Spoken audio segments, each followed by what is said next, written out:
ॐ श्री गणेशाय नमः। ॐ श्री राम रामाय नमः। अथ श्री हनुमान द्वादश नाम स्तोत्रम्। हनुमान अंजनी सूनुर्वायुपुत्रो महाबलः। रामेष्टः फाल्गुनसखः पिङ्गाक्षोमितविक्रमः।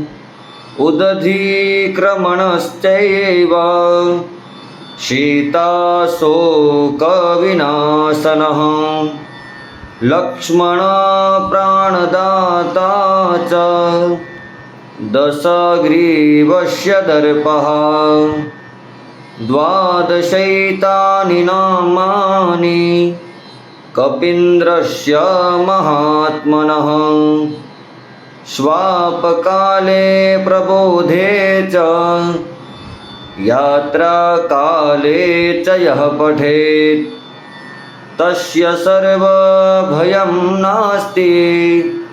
रणे च विजयी भवेत्। इति श्री हनुमान द्वादश नाम स्तोत्रम्।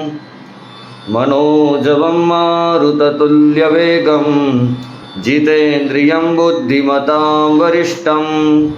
वातात्मजं वानरयूतमुख्यं श्रीरामदूतं शरणं प्रपद्ये। ॐ श्रीराम रामाय नमः।